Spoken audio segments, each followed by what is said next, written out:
Soy la doctora Alicia Morales Reyes, trabajo en la Coordinación de Ciencias Computacionales. En particular estoy asociada al Laboratorio de Cómputo Reconfigurable y Alto Rendimiento.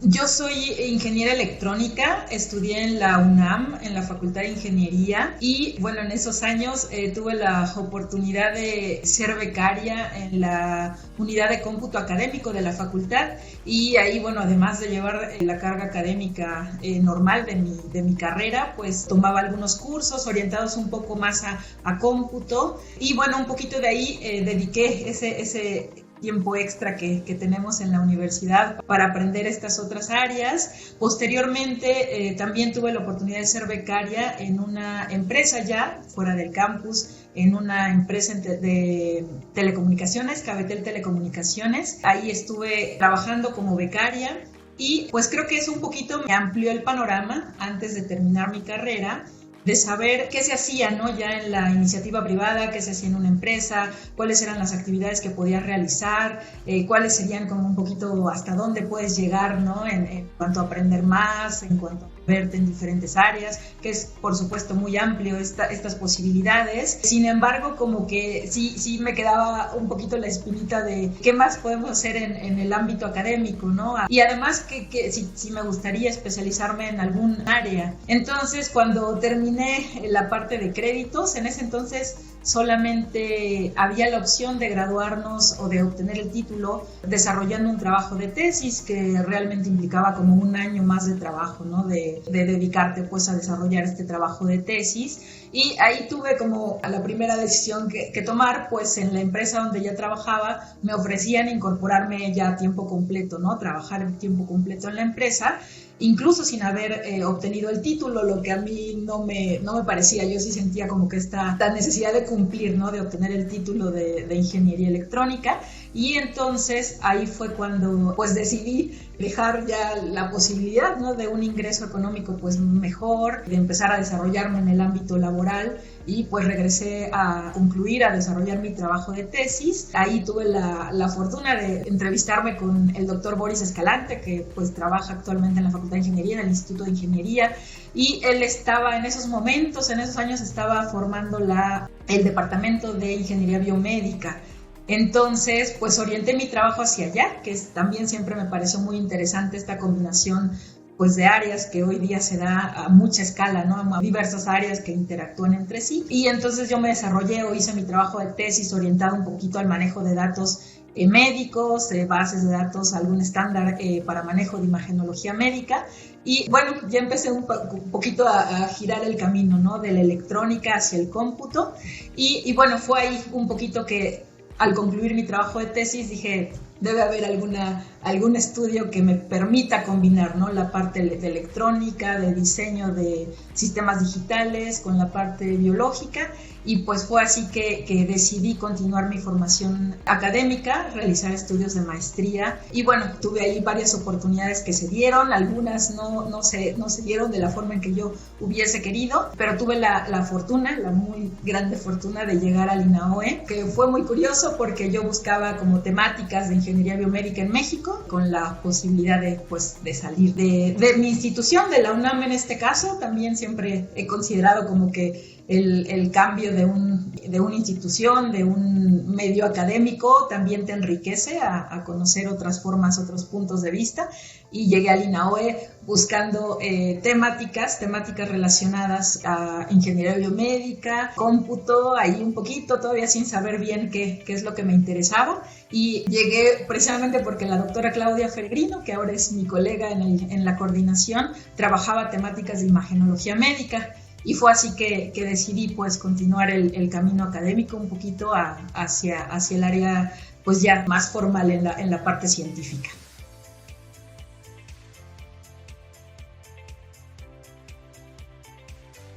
En mi familia, mi papá es técnico en electrónica. Su historia es de esas que tenemos mucho en México, ¿no? De nuestros papás o mamás que empezaron a estudiar muy tarde por vocación propia, y es el caso de mi papá. y él empezó a estudiar la primaria a los 32 años y tenía esta iniciativa de estudiar que nos la inculcó mucho. Un poquito, siendo el técnico en electrónica, creo que desde muy chicos nos platicaba de lo que él hacía en su trabajo, que a lo mejor cuando uno es niño dice, qué aburrido. Pero realmente nos permitió conocer este otro ámbito, nos llevaba, el trabajo en la Constructora Nacional de Carros de Ferrocarril en Ciudad Sagún, en Hidalgo, y esas visitas que nos permitía hacer, que uno pues como niño lo ve como una excursión, ¿no? Y pues nos permitió ir viendo, ¿no? Todas estas partes de la industria, de la electrónica en su caso, ¿no? Nos mostraba los planos de las instalaciones electrónicas del metro, que bueno, a nosotros nos parecía un dibujo, y poquito a poco así nos fue como inculcando esta parte de la parte técnica, pues la electrónica, muy en específico, y fue así que, motivada un poquito por este ejemplo de trabajo en papá, y además también porque le interesaba mucho, en particular yo como mujer, como que sí me veía o se preocupaba mucho, ¿no? Por el futuro, como todos los papás y mamás se deben preocupar por el futuro de sus hijos y sus hijas en específico, como que esta parte de independencia. Él, como que meditando un poquito, pienso que él quería que yo fuese alguien independiente, que no dependiese de nadie, sino de mí misma, y que siguiera una carrera que me pudiera proporcionar esta parte, ¿no? Entonces yo creo que en su ámbito pues él veía que había posibilidades, ¿no? Se estaba integrando poquito a poquito mujeres en las líneas de producción de construcción de ferrocarril. Yo creo que eso lo veía él como una posibilidad.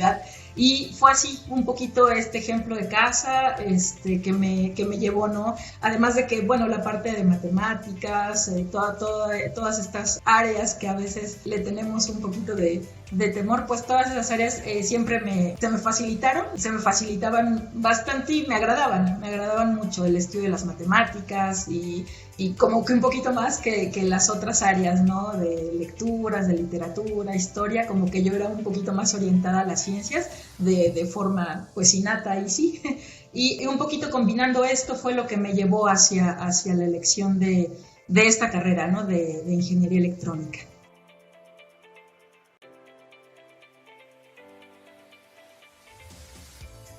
Creo que fui muy afortunada en todo mi proceso formativo. Nunca sentí esta parte, quizás también tiene mucho que ver con la parte de casa, ¿no? La parte de orientación, educación que recibí en casa, en el que pues no había distinción, en el que mi papá principalmente influyó mucho a la realización de actividades que pues quizás socialmente no eran las que se indicaban, ¿no? para una mujer. Sin embargo, yo lo vi de forma natural, así fue que seguí mi camino académico. Yo creo que un poquito esa toma de decisiones, sobre todo cuando ya, no sé, terminas tu carrera en ingeniería electrónica a los 23, 24 años y dices, ¿qué hago ahora? Y entonces sí está fuertemente esa parte de tienes que pensar en casarte y pensar en tener hijos, como que esas dos partes que pues se pueden complicar bastante, ¿no? Si tienes el objetivo de seguir una carrera académica en el que pues vas a dedicar más años en tu formación y que quizás pues a veces no es tan compatible, ¿no? con realizar ambos proyectos simultáneamente. Entonces ahí entras un poquito en esta disyuntiva de qué hago, ¿no? Dedico tiempo, más años de formación y perseguir una carrera académica o una carrera profesional en el que pues, vas a dedicar buena parte del tiempo o te inclinas por el proyecto de pues, casarte y tener tu familia. Y creo que ahí es un poquito la disyuntiva que en mi caso fue lo más complicado. Y bueno, también, no sé, sí es un poco diferente, diría yo, de cuando concluyes o en mi caso concluyo los estudios de preparatoria, en el que pues aún estando en área 1, en área físico-matemáticas, pues hay muchas como que los porcentajes nivelados de hombres-mujeres, ¿no? Sin embargo, cuando llegas a Facultad de Ingeniería ya es bastante marcado, ¿no? La reducción de mujeres que estamos ahí empezando nuestros estudios y conforme te vas especializando, que en mi caso fue electrónica, sí llegó a ser como bastante, no diré impactante, pues que tenía clases donde éramos 50 personas y éramos 2 mujeres. Hubo materias donde era la única mujer, ¿no? Con 40, 45 compañeros. Entonces esa situación es un poquito como impactante, ¿no? Como que, bueno, hacia dónde o con quién me identifico, pero aún así el compañerismo es eso, que esto es también algo que en mis estudios tuve, fue el compañerismo muy constructivo, muy positivo de mis compañeros, ¿no? Creo que jamás me sentí diferente, realmente era el desarrollo académico, el aprendizaje por sí mismo, jamás me sentí como que me viesen como menos o menos capaz, ¿no? Siempre hubo esa competencia natural por aprender más, quién resuelve antes, quién desarrolla antes el proyecto, y entonces en ese sentido todo fue muy positivo para mí, y bueno, todo ese tiempo de desarrollo fue muy positivo en general.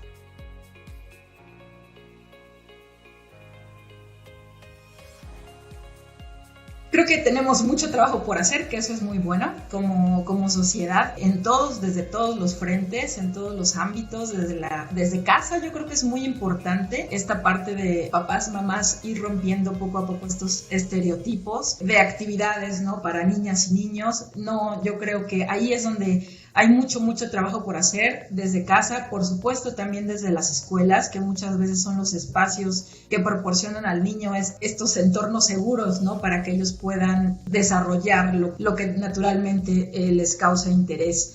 Entonces, yo creo que hay mucho trabajo por hacer, romper sobre todo estos esquemas muy estructurados que tenemos, en el que la mujer debe seguir un camino, el hombre otro. Yo creo que no, ahí está, bueno, más que demostrado que mujeres, hombres, todos tenemos las mismas capacidades, cualidades para desarrollarnos en lo que nos interesa, claro, en beneficio, ¿no? De la misma sociedad, en beneficio de todos nosotros. Y también otra cosa, un poquito más allá de romper ese a lo mejor nos toca más a nosotros que ya somos como investigadores, investigadoras, romper un poquito más el estereotipo de científico, científica, ¿no? Que muchas veces nos podemos o nos pueden asociar con personas como muy serias, muy estrictas, muy aburridas a lo mejor, y creo que esa parte también nos toca un poco más a nosotros. Recientemente leí algunos artículos sobre esta temática y realmente tenemos el ejemplo claro de quiénes son los científicos natos, y son los niños y las niñas. Para ser científico se necesita ser curioso, se necesita ser perseverante y se necesita ser disciplinado. Entonces no es que tengas que ser así súper brillante desde siempre en todos tus estudios, sino que tengas estos elementos y que los conserves. Y quienes los tienen de forma natural, pues son los niños, ¿no? Los niños y las niñas de forma natural son curiosos, de forma natural investigan, y muchas veces extrañamente, lo que no debería ocurrir, con el paso del tiempo en su formación primaria, secundaria, como que van perdiendo esto, ¿no? Ahí es donde toca mucho trabajo por hacer. En lugar de que ellos pierdan estos intereses, esta forma de interactuar naturalmente con su entorno, pues motivarlos a que lo sigan haciendo. Entonces, yo creo que ahí está mucho trabajo que debemos hacer como sociedad en pro de que los niños y niñas se acerquen más, ¿no? A esta parte científica, que verdaderamente en un futuro pues va a contribuir a una sociedad donde haya pues mejor calidad de vida, una sociedad más equitativa. Creo que nos falta mucho. Claro, en todas las áreas todos somos necesarias, todas las áreas son importantes, son necesarias, pero sí, en particular desde mi experiencia, esta falta de la participación o de que las niñas, mujeres, jóvenes sigan una carrera en ciencias, sí es bastante notable, y ahí es donde nos falta mucho trabajo por hacer como sociedad.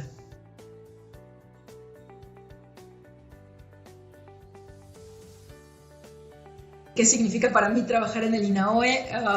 Me emociona solo pensar en este hecho, pues mi camino académico, formativo me llevó al INAOE después de mi carrera. El haber entrado a maestría en ciencias computacionales fue para mí un logro académico que valoro muchísimo, que lo llevo siempre conmigo. Ese primer encuentro también con los investigadores, que hoy día son mis colegas, pues es del mayor respeto y de la mayor admiración. Y mi camino con INAOE fue estudiar ahí la maestría, después tuve la oportunidad de salir a realizar mis estudios doctorales en el extranjero, y con muy buena suerte tuve la fortuna de regresar e incorporarme a trabajar en la coordinación de ciencias lo cual, bueno, ha sido un poquito lo que define, pues, mi vida. Pues es muy emocionante, ¿no? Trabajar en el INAOE con colegas que en su momento fueron mis mentores, mis maestros, y de quienes aprendí muchísimo, y después, bueno, tener la oportunidad de salir y ahora regresar y poder interactuar con ellos, pues ya siendo colegas, es muy, muy valioso para mí. Y bueno, también la historia, por otro lado, ¿no? La historia del INAOE, de este instituto, es muy bonita. Bueno, he tenido la oportunidad de leer la biografía de Guillermo Haro, los libros que se asocian, incluso como novela, ¿no? La piel del cielo, que escribió Elena Poniatowska, y